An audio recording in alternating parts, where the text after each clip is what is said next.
Assalamualaikum dan salam Sarawakku sayang. Bersama saya Vivi Emirza Ika bawakan anda edisi tengah hari 1 Mei 2020 yang kini berwajah baharu sempena ulang tahun pertama Buletin Okas. Berita utama, Jawatankuasa Pengurusan Bencana Negeri Sarawak dalam masa terdekat akan mengumumkan keputusan sama ada untuk membenarkan sektor ekonomi beroperasi sepenuhnya termasuk pembukaan semula taska. Timbalan Ketua Menteri Sarawak Datuk Ahmad Douglas Uga Ambas berkata, kerajaan Sarawak perlu mengambil kira pelbagai faktor sebelum membuat keputusan kerana yang mustahak ketika ini adalah kemenangan ke atas perang terhadap COVID-19 terlebih dahulu. Semasa sidang media COVID-19 pada Khamis, beliau menjelaskan Sarawak diberi mandat untuk membuat perubahan terhadap garis panduan semasa Perintah Kawalan Pergerakan yang bersesuaian dengan keadaan semasa di sini. Of course, we are guided by SOP dari Kuala Lumpur, but we will look at the situation as it fits Sarawak, because the bottom line is we try to ensure that this war is going to be won, at the same time taking into consideration various other impact. That's why dalam beberapa hari akan datang kita akan mengumumkan apakah keputusan kita mengenai keputusan BT yang allow the operation of the company that operate 50% to be 100%, and that is our strategy including that issue of TASCA and TPK. Laporan berikutnya.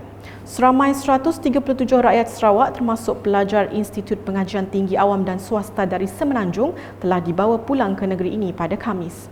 Kesemua mereka dibawa pulang dengan menggunakan pesawat Air Asia AK5208 dan telah tiba di lapangan terbang antarabangsa Kuching pada jam 3.45 petang. Pegawai Bencana dan Operasi APM Daerah Kuching, Lieutenant Muhammad Zaidi Jili semasa ditemui UKAS pada Khamis berkata, kesemua penumpang pesawat itu akan dibawa ke tempat-tempat kuarantin untuk disaring. Untuk perjalanan balik warga Sarawak terdiri daripada orang awam dan pelajar. Ini pesawat Air Asia AK5208 daripada Kuala Lumpur ke Kuching membawa penumpang seramai 137 orang, terdiri daripada pelajar daripada IPTA dan IPTS lah. Mereka ni akan kita bawakan di pusat kuarantin ataupun surveillance center di Hotel Harbour View, dan sebahagiannya kita akan tempatkan di Hotel Waterfront. Muhammad Zaidi menambah terdapat 3 lagi pesawat yang akan membawa pulang rakyat negeri ini ke Sarawak. Manakala di Serian, Jawatankuasa Pengurusan Bencana Bahagian Serian dengan kerjasama pihak polis, Majlis Daerah Serian serta Pejabat Kesihatan Bahagian Serian telah membantu mengurus dan menyambut ketibaan 12 orang pelajar dari Politeknik Kuching pada Khamis. Pegawai Tadbir Pejabat Residen Bahagian Serian Mahyudin Hafiz berkata, sebelum itu anggota polis telah mengiringi bas yang membawa pelajar dari sempadan Kuching Serian sehingga ke Dewan Masyarakat Serian. Okey, sekarang ini semuanya masih dalam keadaan terkawal dan para pelajar didapati berada dalam keadaan sihat, dan mereka telah pun melalui ujian saringan yang telah dibuat oleh pihak Pejabat Kesihatan Bahagian. Jadi mereka akan dijemput oleh ibu bapa masing-masing yang sedang menunggu mereka di tempat yang telah disediakan. Sementara itu, seorang pelajar Politeknik Kuching yang ditemui merakamkan penghargaan kepada Kerajaan Sarawak selepas membenarkan mereka pulang ke rumah masing-masing. Saya ingin mengucapkan terima kasih kepada Kerajaan Sarawak sebab telah membenarkan kami untuk balik ke kampung halaman masing-masing. Seterusnya, seorang lagi pelajar melahirkan rasa gembira kerana dibenarkan pulang ke kampung selepas lebih sebulan berada di kampus. Saya rasa sangat gembira sebab dapat balik ke kampung halaman dan mengucapkan banyak terima kasih kepada kerajaan untuk membawa kami pulang ke kampung halaman. Beralih ke laporan di Miri. Jawatankuasa Pengurusan Bencana Bahagian Miri telah mula melaksanakan penjejakan digital kepada individu yang tiba di sini dari luar Sarawak. Menurut Menteri Pengangkutan Sarawak Datuk Lee Kim Shin, pemakaian wristband diwajibkan bagi individu yang menjalani tempoh kuarantin 14 hari sejurus tiba di lapangan terbang Miri. Jelasnya, penjejakan digital ini telah dibangunkan Sarawak Multimedia Authority SMA yang bertujuan memantau setiap pengunjung yang datang ke Sarawak atau orang awam yang memasuki Sarawak melalui setiap pintu lapangan terbang disaring secara digital. Malah tegas beliau, kegagalan mematuhi arahan tersebut boleh menyebabkan mana-mana individu dikenakan tindakan undang-undang. Berikut pula di Limbang, dengan 30,000 lagi penutup mulut dan hidung diterima dari Kerajaan Sarawak. Menteri Muda Pemodenan, Pertanian, Tanah Adat dan Pembangunan Wilayah Sarawak, Datuk Dr. Abdul Rahman Ismail berkata, sumbangan tersebut akan diagihkan kepada penduduk di daerah Limbang dan Lawas serta petugas-petugas barisan hadapan. Kita menerima face mask daripada kerajaan negeri sebanyak 30,000 keping. 30,000 keping. 10,000 keping adalah untuk orang awam di daerah Limbang. 10,000 keping untuk orang awam di daerah Lawas. Yang mana setiap satu menerima 4 keping lah secara percuma. Ini adalah tambahan kepada jumlah awal yang tidak mencukupi lah. Dan 10,000 keping adalah untuk dan kuasa bencana bahagian Limbang sebagai stok untuk kegunaan terutamanya bagi perangai nasi. Sebelum mengakhiri buletin, warga penerbitan Buletin UKAS dengan sukacitanya memaklumkan hari ini 1 Mei 2020 merupakan sambutan ulang tahun pertama penerbitan Buletin UKAS yang bermula 1 Mei 2019.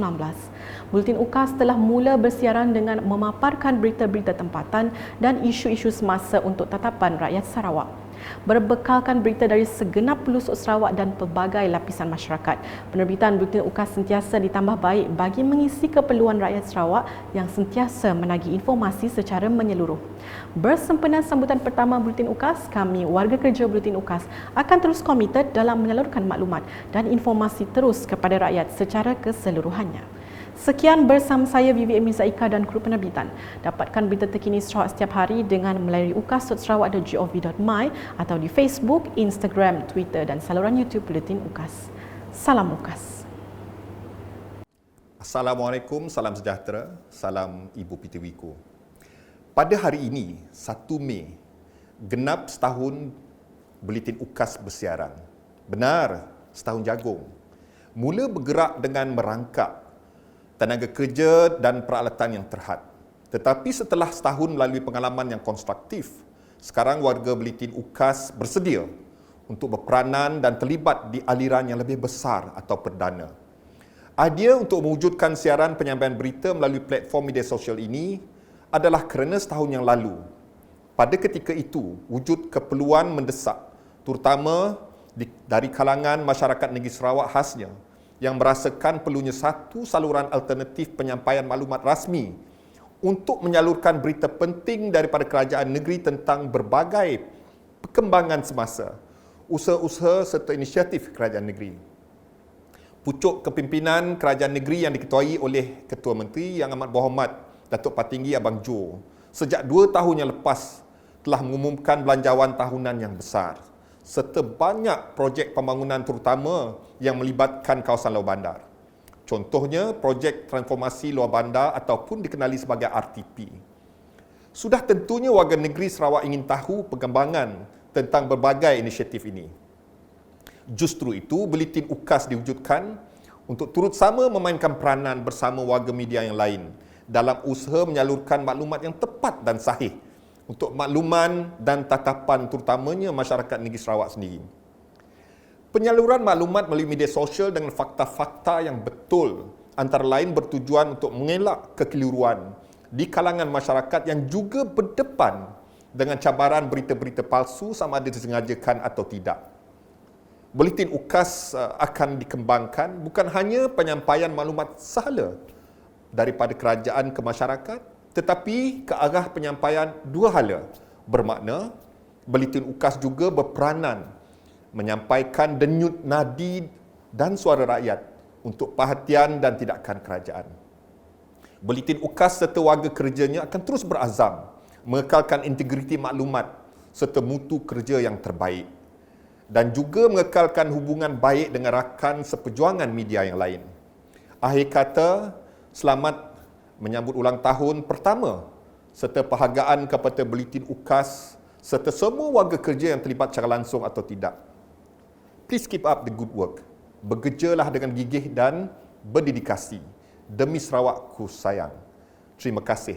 Selamat beribadah puasa dan semasa PKP ini amalkan menggunakan mask dan duduk di rumah kalau tidak ada keperluan untuk keluar. Assalamualaikum.